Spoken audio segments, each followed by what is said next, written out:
Mga residente sa Zone 1, Barangay Kauswagan sa Cagayan de Oro City nanawagan nga masolusyonan ang dugay na nilang problema sa baha sa ilang lugar. Aniya ang atong balitang barangay. Tubig nga way hubas-hubas kini ang sitwasyon sa Zone 1 Villa de Oro, Barangay Kauswagan, Cagayan de Oro City matag muulan. Busa ang mga residente na perwisyo na kay magtulo ka bulan na matud pa nila kining nasinati tungod sa halos adlaw-adlaw nga pag-ulan sa syudad. Ang tinubdan sa problema ang wala kunoy klaro nga drainage system sa lugar. Kada hapon ulan diri nga lunop gyud pirmi. Inanglan na og drainage nga tarong. Gabi i-worse gid siya nga tubig nga gisulod gid sa mo ang balay gyud.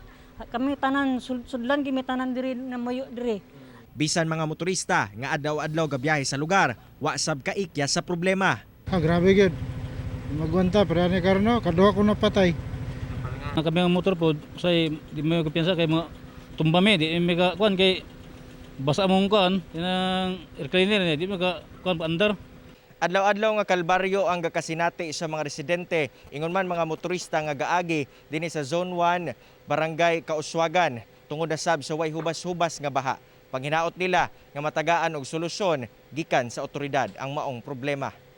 Sumala pa sa City Engineer's Office nga nakaabot na ang sitwasyon sa ilahang buhatan ug kumpleto na kuno ang documentation sa proyekto nga gigahin alang niini. Advertise, bidding ug notice to proceed na lamang ang kulang aron masugdan na ang pagtukod sa drainage sa lugar. Ilang gilauman nga bulan sa Nobyembre masugdan na ang proyekto. We have the budget for completing with drainage. Only nga dito siya nabutang sa last quarter of 2021. Kauban si Makoy Sempron sa kamera. Ako si Cyril Chavez para sa One Mindanao